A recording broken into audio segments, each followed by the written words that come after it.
Everybody. All right, let's hear it one more time for the bride and groom. Absolutely beautiful today. Absolutely. Oh, I think I'm Jen. Hold on. All right, so for those of you who don't know me, I'm Chris's cousin Matthew. And I've known him, been his best friend, I'm honored to say, for our entire lives. So it's about 30 years now, and that's really a pretty long time. You can't hear me? You're right there. What about all them? Can everybody hear me? All right. So I was just saying that I've known Chris for about 30 years now. It's a pretty long time to keep track of all those memories, especially considering that the most recent memories were spent trying to drink enough to get rid of some of the earlier ones. But the other good thing is that about half of those memories we can just keep track of when it was based on what video games we were playing at the time. Yeah, so there was like Nintendo, and then you got the PlayStation, and I got the PlayStation 2, and then you got the Xbox, and yeah, so the other thing is, the other half of those memories that were actual memories worth remembering, not to knock the whole video game thing, but the other half of those memories, those are some of the ones that are the basis for the stories I'm going to start telling you to give people an idea of what kind of man Heather is married today. So, we're about 16, maybe 17 or so, and we're at the mall, and we're just walking around, just wasting time the same way that 16, 17-year-olds do. And we walk into Spencer's, and we're looking at all the cool stuff, right? We're like, oh, look at that lava lamp, man! I want one of those in my room. That's so cool. And Chris is looking like, oh yeah, this T-shirt's kind of, it's got a thing on it. And I go up to this barometer thing, this weird lava lamp looking glass thing. I say, look! Shatters everywhere. Like oil all over the shelves, all over the floor, glass shards and everything. I look at it and I immediately just say, Chris, what'd you do? And he just says, what did you do? Let's get out of here, come on.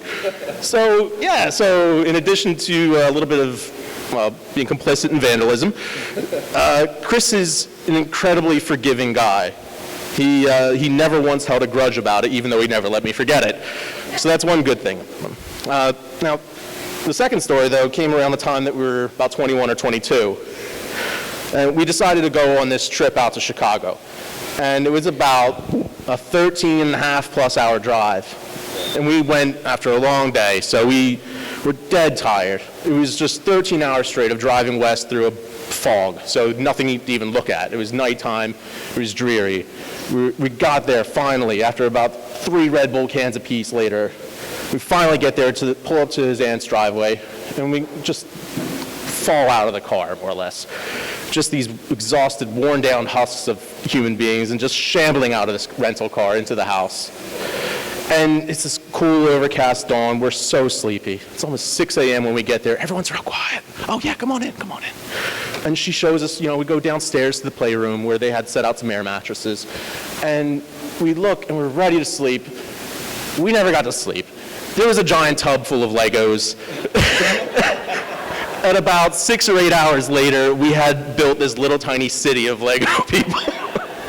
So that's another thing about Chris, is that he's a child at heart. He's going to buy a lot of toys for himself, whether it's little figurines or Xbox games or other things. He's going to buy himself a lot of toys, but that's okay as long as he remembers to buy other things, like engagement rings.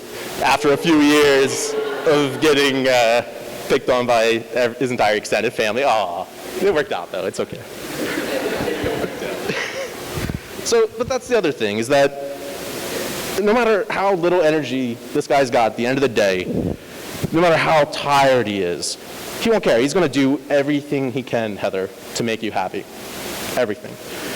Whether that's just walking the dogs in the middle of the night and playing with your kids one day, I hope. It's going to be awesome. Or just making the sacrifice of stepping away from the PC once in a while to, cook dinner or something. The point is, no matter how exhausted he is, he's going to find the energy to make sure that you're happy first. And that's another great thing about him. Now, the third memory I have of Chris is a few years ago, back when he was the best man at my own wedding. Now, for those of you who weren't there, it was in this big greenhouse at this marketplace that's owned by my wife's family. And the whole time he's giving his speech, I couldn't help but think about the fact that the first time that I was ever at that greenhouse was also with Chris. And yeah, it's funny because that was right around the time I had first met my wife. And her whole family works there, and none of them knew who I was. They didn't know what I looked like, anything. So Chris and I are walking around, oh, look, they got plants and, little things. Just same like it was at Spencer's, but it didn't end out the same way.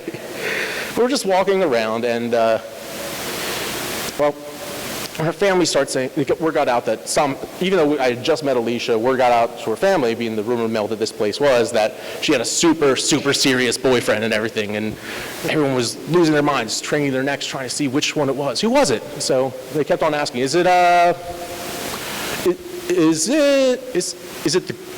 good-looking one? And then, and then they would say, no. Oh, okay, all right. He's not bad, but that other guy, man, is he taken? But so yeah, the point there is Chris is a pretty good-looking fella. I don't know what to say. But now the difference between him and most other good-looking people is that he doesn't let it get to his head. Thank God. So yeah, he's humble, and he sees the good in every moment, every person. And what touches me the most is the fact that for someone who can see the good in everyone, he found the absolute best that his heart can hope for in you. And that really hits me here. Now, my wife and I are going to 7 weddings this year. That's a lot of hors d'oeuvres, a lot of dancing, a whole lot of drinking, and a lot of best man speeches to listen to. So most of the ones that I've heard all have the same common theme, the same element, and it goes something like this. Chris, I know you so well. I mean, you've got a couple of redeeming qualities, but all these faults. So Heather, I've got to ask, what the hell are you thinking marrying this man-child? Right? Every single best man speech I've gone to would have something like that. I don't feel that way. I know exactly why you're marrying him, and it's because, despite the fact that this is a man who's made a significant investment in crowdfunding a Toe Jam and Earl game as a 29-year-old, it's not hard to see that he's just a genuinely great guy, and that he loves you wholeheartely. Well, in fact, all of us really do. I mean, for the very first time that you came to a party, it was perfect. Like, we loved you. I mean, like, you just fit right in so well, and we absolutely fell in love with you. Now, there's a lot of different types of friendships that we all have in life. There's a lot of people you know for years, and others only for moments. And the friendships can be just as intense. Now, with some friendships, you remember exactly the moment they started, and every one of us can remember the times that others ended. But then there's some friendships in your life that you aren't even sure when they began, that you know with absolute certainty that they'll never end. They're just the fact of the world that you accept as readily as the ground beneath your feet. And now, Chris was born about a month before me, so I have had the privilege of being born into this world with a best friend. And to flip this essay in a second. The thing is, everyone here who knows Chris has got the good fortune to know that they have a treasure of a person they can rely on through anything. You might not know this, but he was there standing by during what I've considered both the wet burst and the best days of my life. In retrospect, the fact that he was the constant factor between those two extremes, those two moments, is something that speaks to one of his best qualities as a person, his constancy and loyalty as a friend. He's always going to be there for you, Heather, in good times and bad, and give you a reason to laugh and ease your burdens, even if he doesn't know that you're carrying them. The strange thing is, just the same way that I've always known him to be my best friend my whole life, anyone can just take a look at you and just see that same simple, straightforward friendship there. It's as though you two have loved each other your entire lives, even before you met, and you were just waiting for gravity or serendipity or fate to figure out how to cross your paths. I mean, Heather, our entire family's just been smitten with you from the very first moment we met you. And it's clear to see why. And it's clear to see Chris has felt the exact same way, despite anything else. He I think it was at the movie theater. But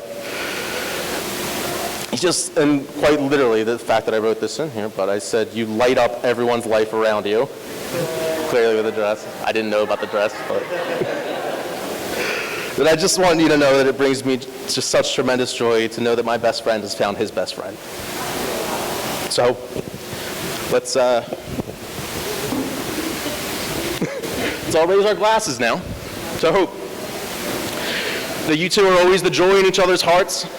You may be each other's comforts and support through each and every storm life throws you. And finally, that we should all be so lucky as to continue to watch your love for one another grow over the many years to come. Cheers. Cheers.